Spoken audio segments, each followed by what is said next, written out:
So will these Week 11 NFL games go over or under their listed total? Okay, easy enough. Let's start with Dallas at Kansas City. 56.5 points. Pearce, that's the highest total by a mile on the slate. You going over or under? I'm going to go under. This projection is just way too high. It's an overreaction from last week. I don't think 1 week Kansas City has figured everything out. Look at this Dallas team. Their recipe for success in this game is just play conservative, keep the ball on the ground, play good defense. They've got the 4th best DVOA in football, so run the ball, play defense. And let's not forget Kansas City, their problem is they turn the ball over too much. 2 giveaways per game, that's the 2nd most in football. Oh, guess what? The Dallas Cowboys, 4th in football in takeaways. I think everything lines up pretty well for the Cowboys to win this game and keep this thing underneath. I mean, Geoff, we're talking 2 teams here coming off blowout victories. Can they score that many points again against each other? I mean, they certainly can. I think we have to give the Dallas defense just a little bit of credit here. I mean, I still believe like this team will get in more shootouts down the road. And realistically, they haven't faced the top 5 passing offense since week 1. But it's pretty impressive to go on the road, limit Minnesota to 16 points. You know, this game definitely could delve into like a 31 game or something like that. But I think all things considered, when we get to 55 points, like I'd like to see this come down to 54. I think that's more of a realistic total to go over at. So I think Pearce is right from the perspective of it's inflated off of last week when we saw both offenses perform. I would still be more interested in this game going over. I don't really want to bet it under, but I would be more interested if this total came down to 54. You might see some action come down on it later in the week. So right now, this one's looking like too big for me as well. Steve, what are you feeling here? Because Kansas City's gone over 56.5 points in 4 of 10 games. Dallas has gone over that mark 5 games. Yeah, but then you look at the past 5 games for both teams. They're combined 3-7 with the over the last 5 games. They're just not hitting the over. And you want to talk about overreactions, like that's all the NFL has been as of late. Last week, you could have got Dallas at -8 against the Falcons. That was one of the easiest cashes that you could have had over the past few weeks. This is just overreaction after overreaction because nobody knows what's going on in the NFL anymore. I agree with both of these guys. This total is just a little too inflated for me at this point. Geoff pointed out perfectly, 54.5 feels like the sweet spot that I think I would be inclined to take the over here, but at 56.5, it's a tad too much for me right now.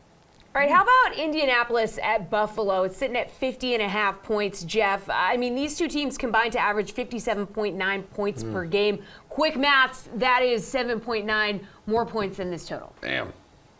Luckily, you were doing the math there. Thank or God. would still be struggling with it.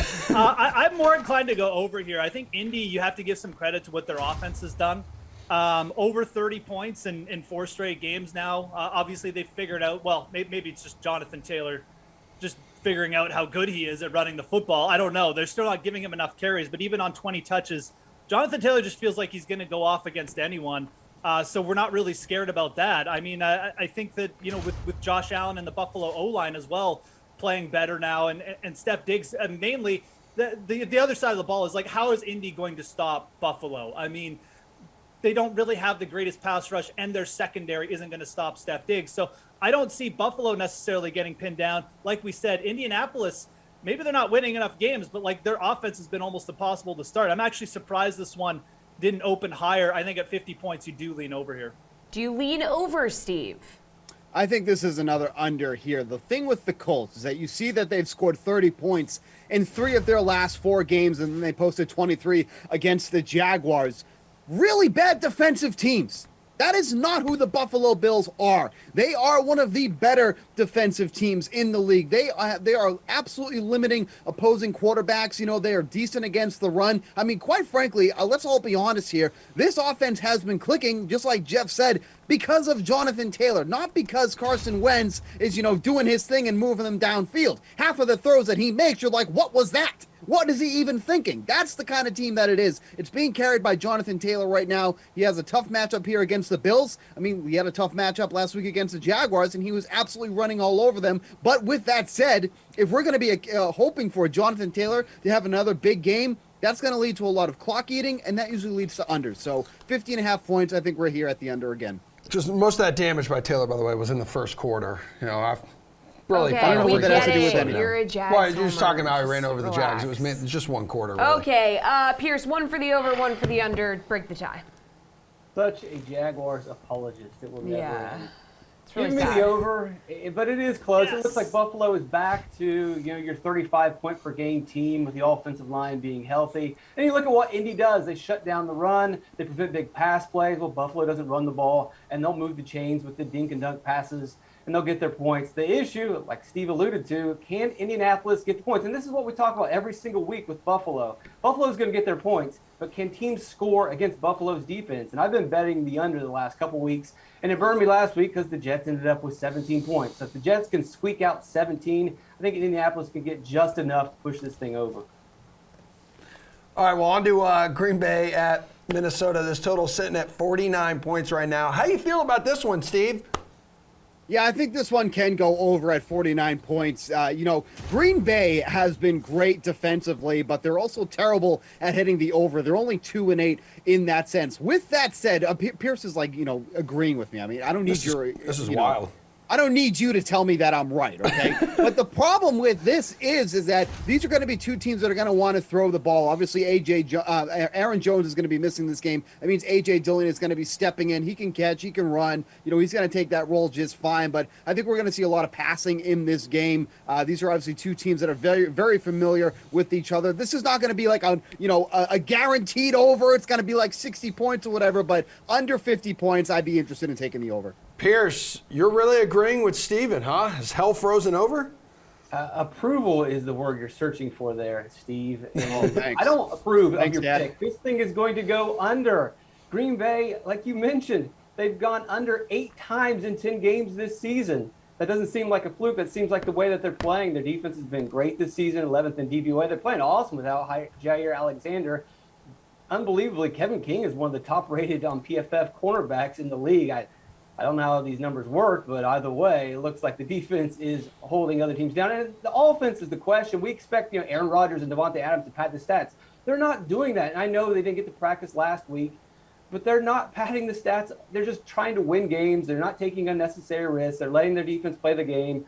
They're running the ball. I don't think Green Bay is going to get a lot of points, and I think Green Bay is going to keep the other team from scoring a lot of points. So give me the under. Yeah, Jeff, and now you got A.J. Dillon, the quad father 2.0 in the backfield starting for Green Bay. Who's 1.0? You, Emerson? Is Yeah, that right? yeah, you I'd know like me to well, think my friend. so. All right. Yeah. I don't know why I did that, but anyways. Anyway. This one feels a little bit trappy to take the under here, but I am going to do it. I just feel like, again, Green Bay, they played the slowest pace in the league, and sometimes we have to give their defense some credit here. Pierce alluded to their record here. They're 2-8 at hitting unders. It feels like every week we get these like high 40, 50 point totals on Green Bay because it's like, oh, well, Aaron Rodgers is the quarterback, so they're going to score 30 points. This is the week. And then they just grind it out with their running backs.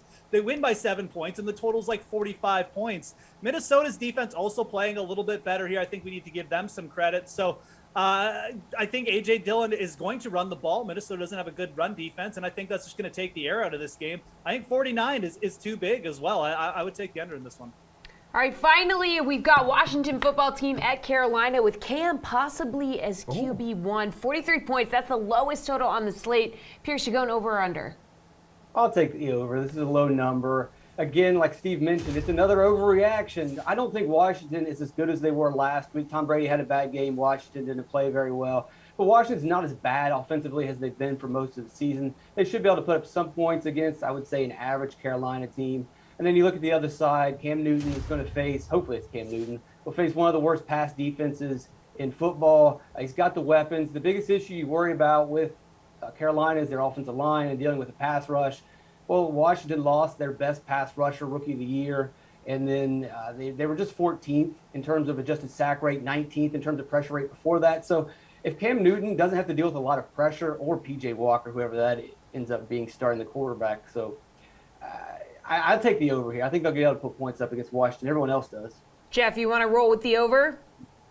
Yeah, I do. This one is really close. I think if it was up to 44 and a half, I would lean under here. Carolina has been an under machine, but I agree with Pierce. I think this spot, I think their offense can really get it together. You saw, I think that Carolina has has kind of lucked into a bit of an offensive sort of upgrade with Sam Darnold getting injured. Their offense was not performing well with him 4 weeks in a row. Now you bring in a run-first quarterback.